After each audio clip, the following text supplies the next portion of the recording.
Bonsoir à toutes et à tous et bienvenue pour ce nouveau numéro de LFNA TV. Au sommaire, la préparation continue pour nos clubs de Ligue 2. Pau s'est imposé face à une sélection landaise vendredi pour leur premier match amical. De leur côté, les Girondins de Bordeaux ont pris le dessus face à Rodez cette semaine malgré un contexte difficile. Samedi dernier se tenait la finale régionale de Nouvelle-Aquitaine de beach soccer, reportage à venir. Le portrait de la semaine est consacré à Mathias Alves, éducateur et apprenti du brevet de moniteur de football dans le club de Varèse situé en Corrèze. Enfin, nous irons à Marsac-sur-l'Île en Dordogne pour un stage d'arbitrage féminin. On débute par les matchs amicaux de nos clubs professionnels de la région. Pau était en déplacement à Saint-Paul-les-Dax vendredi pour y affronter une sélection landaise avec des joueurs issus principalement de Mont-de-Marsan, de Tartas et de Saint-Paul-les-Dax. Résumé avec Florian Sabatier.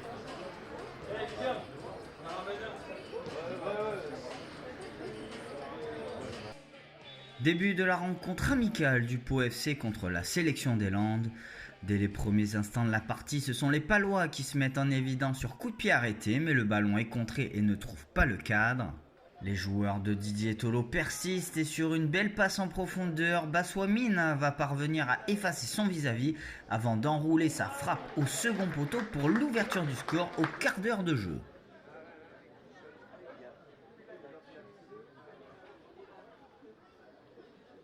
L'équipe qui a fini à la 10e place de la Ligue 2 continue sur ses belles intentions. Touré effectue un joli raid avant de centrer au second poteau. Baswamina va remiser sur Quang Hai qui ne se pose aucune question et inscrit l'un des buts de la semaine. Un magnifique intérieur du pied gauche de l'attaquant vietnamien qui rentre au fond des filets.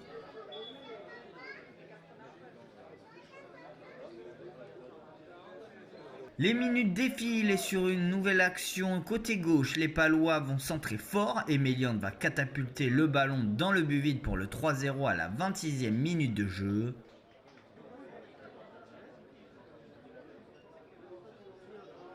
Pau va essayer d'aggraver le score mais sans une réelle réussite. Et fin de cette première période sur le score sans appel de 3-0.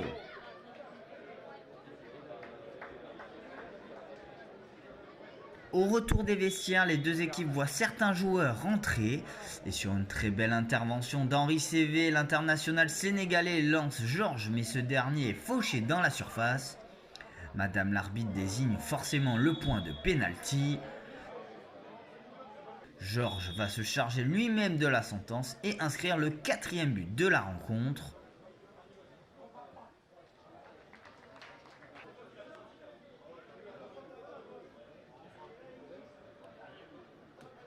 Les coéquipiers de Cécile d'Almeida veulent enfoncer un peu plus le clou. Bien lancé dans la profondeur, Georges cette fois-ci ne parvient pas à trouver le chemin défilé. Un peu après l'heure de jeu, sur un corner de la droite vers la gauche, Georges va réaliser une superbe reprise de volée qui ne laisse aucune chance au gardien landais.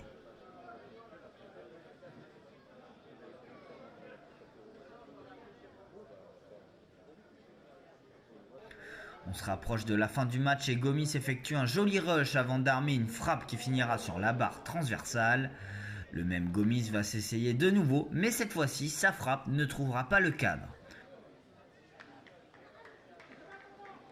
Fin de cette rencontre et victoire du FC Pau contre la sélection des Landes sur le score de 5-0. Oui, on a beaucoup travaillé cette semaine, donc voilà, ce match vient clôturer la bonne semaine qu'on a fait. J'avais donné 2 objectifs aux joueurs, ils sont atteints.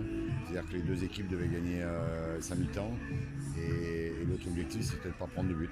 On gagne 3-0 la première mi-temps, on gagne 2-0 la deuxième, on ne prend pas de but, donc pas de blessés surtout aussi, après la grosse charge de travail. Donc, voilà, c'est pour un premier match, c'est plutôt, il y a encore beaucoup de choses à améliorer, mais c'est plutôt cohérent. On a encore des schémas, on a des nouveaux joueurs qui arrivent, on n'a pas complètement assimilé, on a aussi des joueurs qui étaient en manque de temps de jeu et manque de temps de préparation. Donc voilà, c'est à un moment donné de faire circuler, d'essayer de jouer le plus simple possible.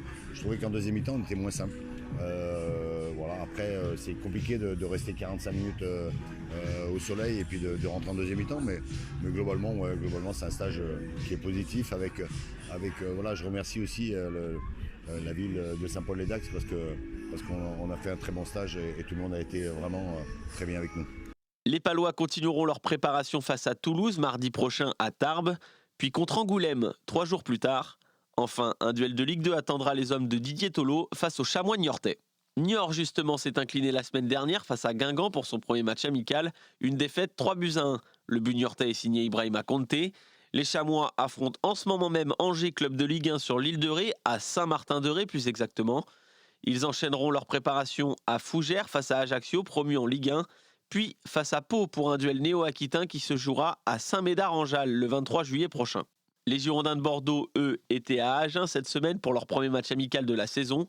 Une victoire 2-1 qui fait du bien au moral après la confirmation de rétrogradation en National 1 cette semaine. Résumé du match avec Florian Sabatier.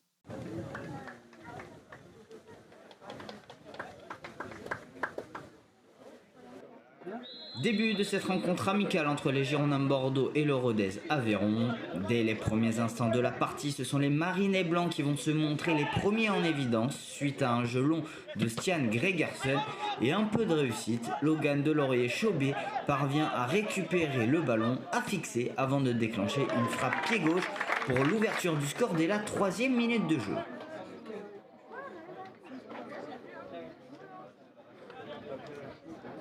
Les Ruténois ne vont pas abdiquer puisque quelques minutes plus tard, ils vont avoir une belle opportunité avec Coelho, mais ils butent sur Gaëtan Poussin.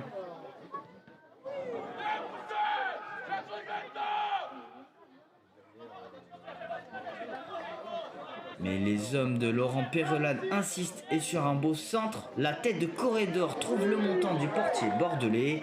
On se rapproche de la fin de la première période et sur un bon décalage de Logan Chaubet, Jacques Comier va armer une frappe, mais le gardien de Rodez reste vigilant.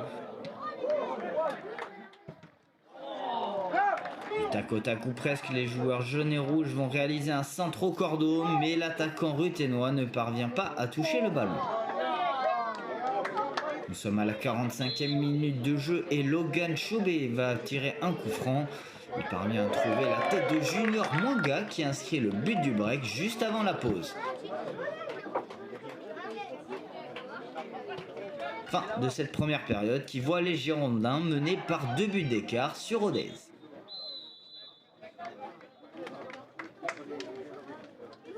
Au retour des vestiaires, le rythme va baisser d'intensité, mais les intentions de Rodez sont toujours les mêmes. Sur un long ballon, David profite du travail de sape de son coéquipier pour se retrouver seul face au gardien bordelais et réduire la marque sur un intérieur du pied.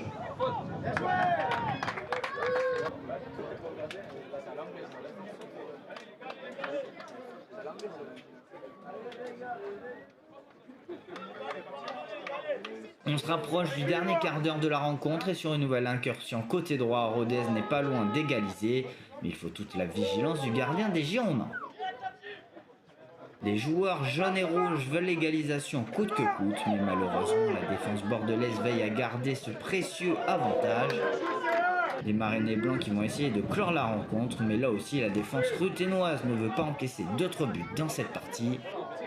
Dans les derniers instants de la rencontre, Corridor va tenter de trouver le chemin défilé, mais sa frappe passe juste au-dessus des cages adverses. Fin de cette rencontre et les Girondins de Bordeaux s'imposent 2-1 sur l'équipe de Rodez. Au niveau des... moi je suis totalement focalisé sur la reprise, je suis totalement focalisé sur le travail. Vous savez que c'est une période très importante dans la vie d'un groupe, la préparation de début de saison. Donc ma concentration elle est totalement tournée vers cette préparation en étant le plus professionnel, le plus exigeant, ce que l'on veut mettre dans cette préparation. Le lendemain de cette rencontre, Gérard Lopez, le président des Girondins, a donné une conférence de presse. Il était encore étonné de la décision de la commission d'appel qui rétrograde Bordeaux en National 1, mais le président ne veut pas en rester là. Pourquoi le club va s'engager à payer des intérêts sur quelque chose où on va nous critiquer encore parce que le budget, il manque encore 1,5 million sur le budget? Mais il n'y a aucune logique. Et à un moment donné, il faut que la logique reprenne quand même un peu le dessus. Et la logique, quand ça joue avec 300 emplois, quand ça joue avec une institution d'envergure des Girondins de Bordeaux, et surtout, et c'est là où je manque jamais de respect aux autres clubs, jamais, jamais. Et quand ça joue avec un club qui n'est pas du tout dans la situation de Strasbourg, Bastia et compagnie, parce qu'on dit voilà, non mais vous parlez des Girondins de Bordeaux parce que c'est un gros club. Non, on parle des Girondins de Bordeaux parce que les Girondins de Bordeaux ne sont pas en cessation de paiement. Et parce que les Girondins de Bordeaux ont la capacité aujourd'hui d'aller en fin de saison sans vendre un seul joueur. C'est ça qui fait la différence principale entre les Girondins de Bordeaux et tous les autres clubs qui ont été dans des soucis. C'est une différence énorme. On ne peut pas comparer cette société-ci avec tout ce qu'on a vu avant. Et le faire, en fait, c'est de la mauvaise foi, aussi simple que ça. Néanmoins, la préparation des Girondins continue. Hier, ils se sont imposés face à Trélissac. Après le refus de Nantes, le challenge Emiliano Sala est annulé le week-end prochain. Bordeaux a tout de même encore un match amical de prévu face à Saint-Étienne le 20 juillet à Vichy. Direction Saint-Médard-en-Jalles, désormais à l'espace Bolanjal, où se tenait le samedi 2 juillet la finale régionale de beach soccer. Florian Sabatier y était pour LFNA TV.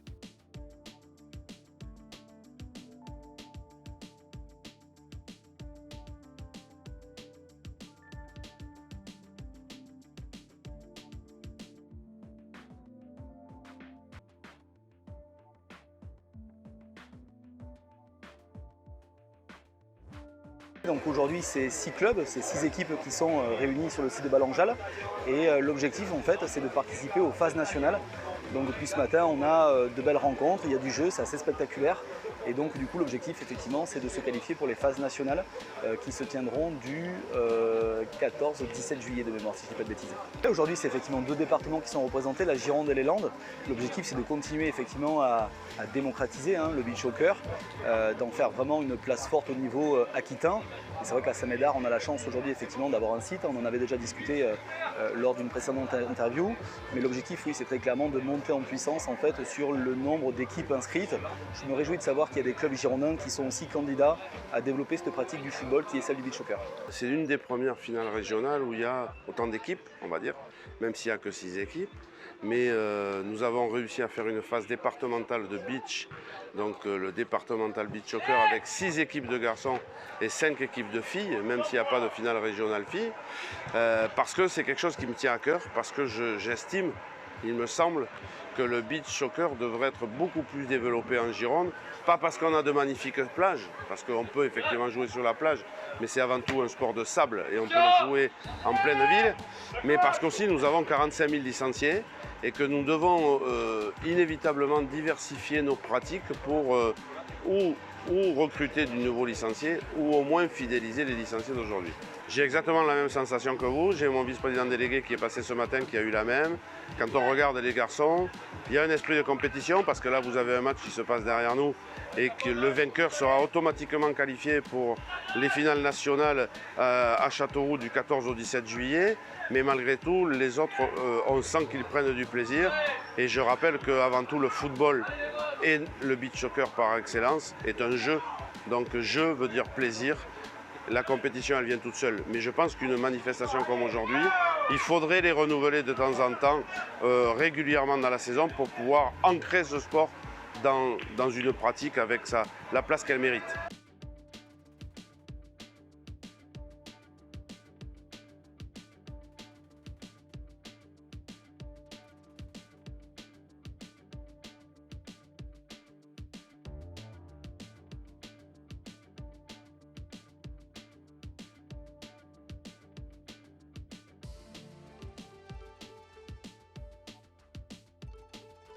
Déjà, je suis très heureuse de pouvoir accueillir dans ce complexe-là qui est un peu spécifique pour le beach, en fait, ce tournoi et cette finale régionale de Saint-Médard.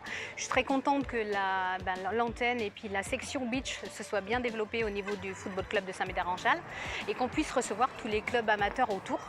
C'est un complexe qu'on essaye de mettre en avant et notamment qui a été beaucoup mis en avant lors du confinement, parce que beaucoup de sports de salle du coup sont venus s'entraîner ici. En fait, on les soutient, on est plus que des partenaires puisque on soutient le club de foot bien évidemment, mais le beach, comme c'est une nouvelle section qui s'est développée sur Saint-Médard, la mairie et monsieur le maire est très heureux de pouvoir les soutenir. On essaye de notamment leur mettre à disposition le plus souvent possible la structure pour pouvoir s'entraîner, mais nous derrière on les aide aussi et notamment au niveau des subventions également parce que c'est important. Le beach c'est vraiment quelque chose un peu de particulier par rapport au foot traditionnel, je veux dire.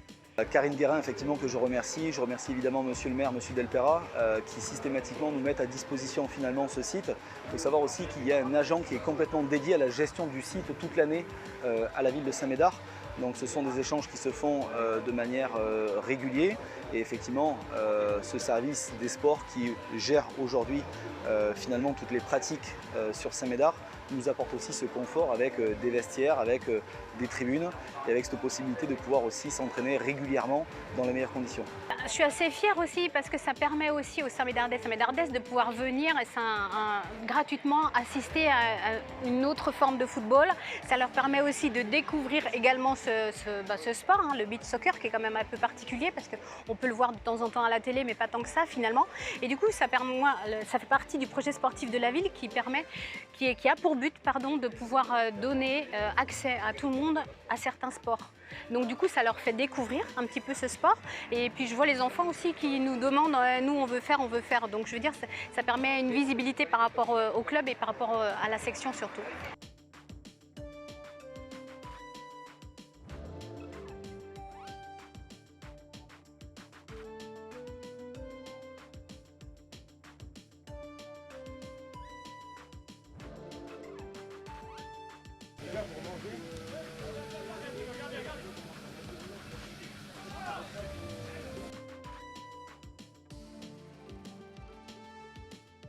Oui, on arrive mi-saison. Après, la saison est courte, donc là on est sur la phase régionale.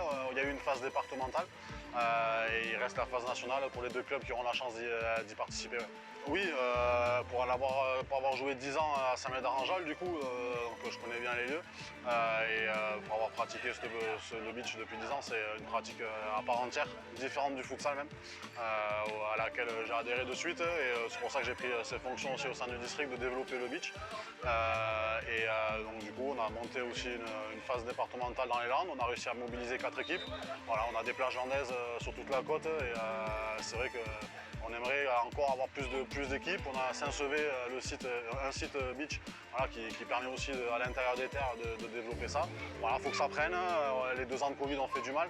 Du coup, on n'a rien pu faire alors qu'on était quand même assez bien lancé il y a 3 ans. Donc voilà, on essaie de développer ça petit à petit. On espère que ça va prendre.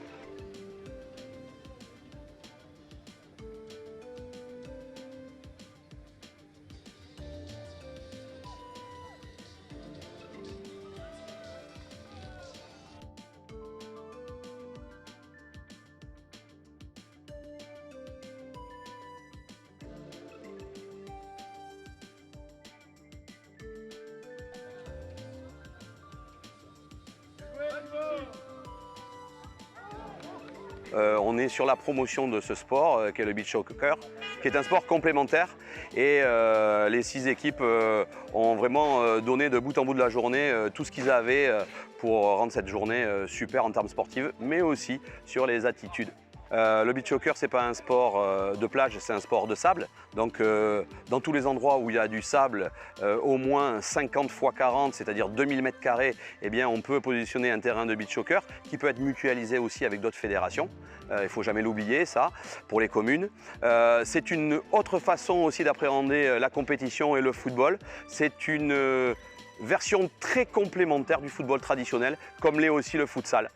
Et donc, en tant que référent, je suis là pour développer cette activité au sein du département de la Gironde, mais aussi dans toute notre ligue, puisque beaucoup de départements de notre ligue sont déjà dotés d'un terrain. Puisque cette année, pour la première fois, nous allons partir sur une tournée d'été avec à peu près 15 dates sur les plages girondines, parce qu'on peut être fier quand même de notre région, et même si le beach, comme je le disais tout à l'heure, n'est pas obligatoirement qu'un sport de plage, mais sur la plage il y a du sable, donc on peut aussi faire découvrir le beach. Et donc nous allons partir avec nos collaborateurs sur le mois de juillet et le mois d'août avec 15 dates.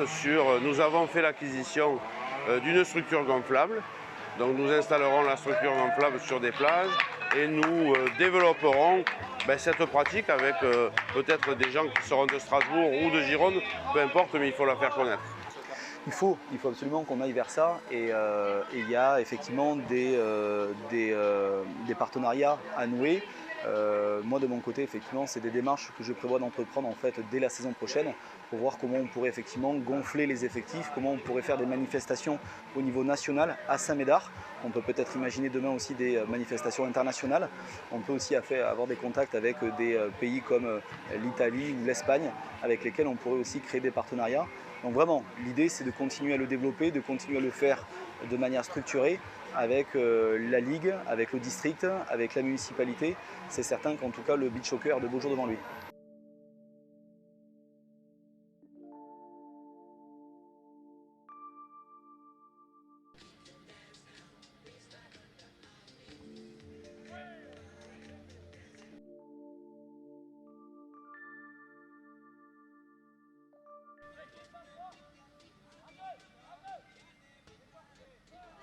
Alors bien sûr, je vais dire ensoleillé, je vais dire dynamique, je vais dire spectaculaire et je vais dire aussi, un dernier adjectif, joyeux.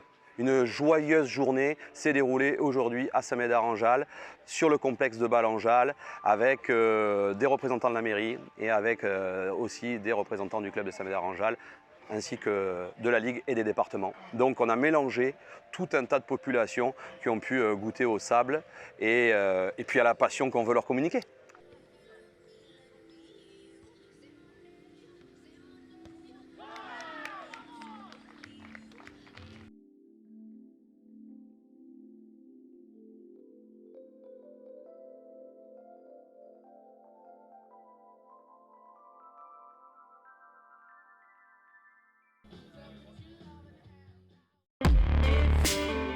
Comme tous les dimanches de l'été, nous vous faisons découvrir les meilleurs reportages et portraits de la saison. Aujourd'hui, nous vous emmenons à Marsac-sur-l'Île en Dordogne. L'arbitrage féminin est de plus en plus présent dans la région. Au programme, de la théorie et de la pratique. Bien, les filles, on a tout le monde. Allez, 5 minutes, on réveille un peu tout. Ingrid et Mathilde, vous êtes 4 assistantes spécifiques, donc 2 dans un groupe et 2 dans l'autre groupe. D'accord, ne vous mettez pas les 4 ensemble, il y a aussi Laurence et Marina. Donc le stage d'aujourd'hui, c'est notre stage de début de saison. On n'a pas pu le faire plus tôt, donc c'est pour ça qu'on le fait ce week-end. Et ce stage a une particularité puisque en fait, on souhaite regrouper toutes les arbitres féminines de la Ligue, donc qu'elles officient en district ou qu'elles officient sur les compétitions régionales. Donc on a vraiment un public très hétérogène puisqu'on a des âges différents, ça va de 14 ans jusqu'à 57. Et on a aussi des débutantes et des filles beaucoup plus expérimentées. Et après là. Allez, c'est le temps que ça monte au cerveau là. Le cordon, Ah oui, j'aime bien. C'était pas fini. C'est fini, il y a 3 phases. Maintenant c'est fini, mais il y a 3 phases. Il faut avoir la vision globale de l'action et ce qui vous avancera sur des appels de balles de droite et de gauche et qui vous permettra d'aller sur l'action suivante. Où est mon prochain problème? Et en permanence, où est mon prochain problème? On a travaillé ça ensemble. Je suis au tout début de l'arbitrage féminin au niveau de la fédération. J'étais un des premiers à arriver là-dedans. Donc c'est toujours pareil. Il y avait bien des arbitres féminines. Le problème, c'est qu'elles n'avaient pas leur place au milieu de tous ces hommes. Donc aujourd'hui, on a pris conscience qu'on devrait avoir des arbitres féminines, ce qui est le cas. Bon, le Covid nous a quand même un peu handicapés, comme handicapé les garçons, mais je trouve qu'aujourd'hui, les formateurs que l'on a et dans tous les départements, on a des responsables d'arbitrage féminin qui permet de les fidéliser et de s'en occuper, quoi. Tu m'as signalé quoi? Agathe, Agathe, en fait, comme tu pars, ça met le doute. Aujourd'hui, dans la Ligue, on est à peu près à 140 féminines. Donc, on est une des ligues en France les mieux placées au niveau de l'effectif féminin. C'est sûr que moi, à l'époque où j'arbitrais, on se comptait sur les doigts d'une main presque. Donc voilà, ça a bien évolué. C'est aussi une volonté politique de notre Ligue de développer l'arbitrage féminin. Et je pense que justement, on a tout à y gagner de développer le foot féminin de manière générale, que ce soit les joueuses, que ce soit les arbitres, mais aussi les éducatrices, puisqu'on se rend compte qu'il n'y a pas aussi beaucoup d'éducatrices sur les bords des terrains. Donc je pense que voilà, il y a aussi quelque chose à faire en travaillant main dans la main et en essayant de développer vraiment le foot féminin dans son ensemble. On est déjà plus. Allez, Christina, entre les corps en arrière et hop, je veux te voir exploser là. Allez. Voilà. Ok, sur la ligne, donc on est dedans, je suis d'accord. Allez, on tourne. Deuxième situation. Au final, l'arbitrage, c'est aussi de la théorie et du physique. Donc certes, pendant un match, on va avoir 3 arbitres, un central et 2 assistants, mais il ne faut pas oublier qu'un arbitre, il doit travailler son physique. C'est comme un joueur, à un moment donné, on fait les mêmes kilomètres qu'un joueur. Il faut que la condition physique soit présente sur le terrain et il faut que la théorie soit acquise aussi, puisqu'un arbitre doit connaître ses lois du jeu. Donc Laure, elle te demande quoi? Ah, coup droit pour la ok. Et elle te dit le numéro et la couleur? Rouge 9, ok. Rouge 9, vous êtes 9. Rouge. Ok. On fait partie des meilleures ligues sur toute la France au niveau de l'arbitrage féminin. Donc vraiment, c'est une vocation féminine. Je pense qu'on a aujourd'hui Sandra Renon qui est à la fédération et qui s'occupe de toute la formation. On a des piliers de l'arbitrage féminin, donc on devrait réussir maintenant. Il faut que tout le monde prenne conscience que des féminines, il n'en faut pas qu'en Gironde, il faut dans tous les départements et c'est ce qu'on va mettre en place.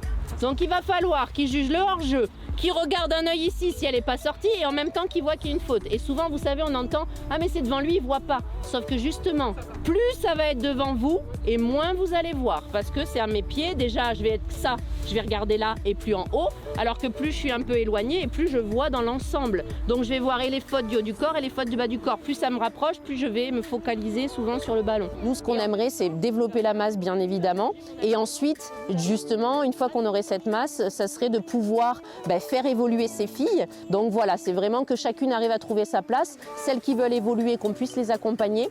Et aussi ne pas oublier la masse. Donc on essaye de faire un petit peu ces différents groupes. Après, ce stage aussi nous permet de connaître les filles et de pouvoir affiner ces différents groupes avec des objectifs différents. Notre portrait ce soir est consacré à Mathias Alves, éducateur et apprenti BMF dans le club de Varèse en Corrèze. Il aide au développement de la structure. Reportage.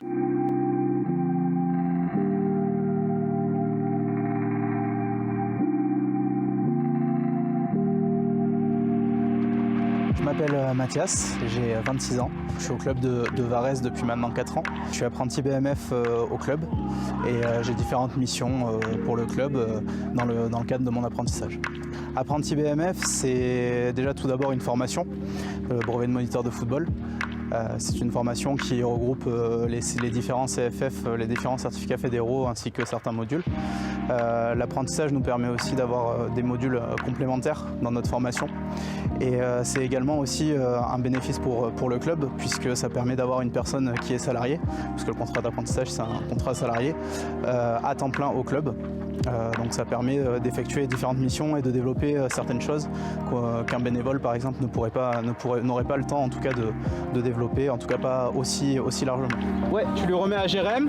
Jérém, tu fais partir Stéphane sur le côté, d'accord? Et ensuite, on va venir trouver 2 joueurs devant le but, toi au deuxième, toi au premier, ok? On essaye?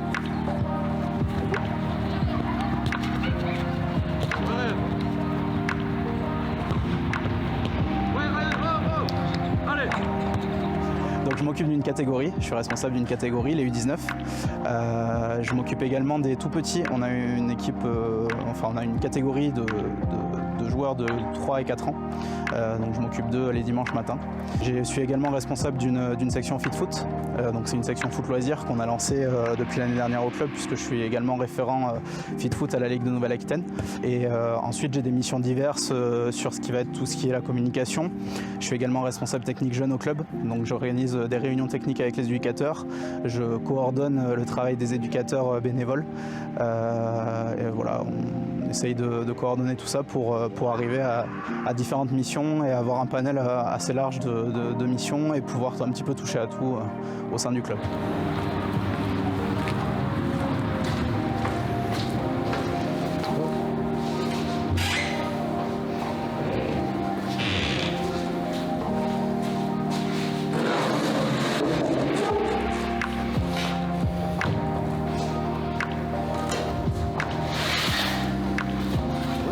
Mathias, c'est une opportunité énorme qui nous est arrivée, puisqu'il est arrivé par l'intermédiaire de l'entraîneur senior il y a 4 ans.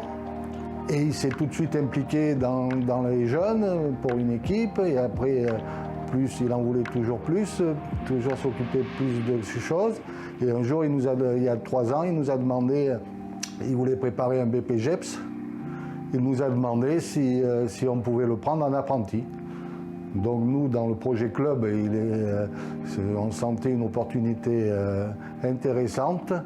Et donc, on s'est lancé dans l'emploi d'apprenti et avec Mathias. La coquille est ouverte, le côté fermé.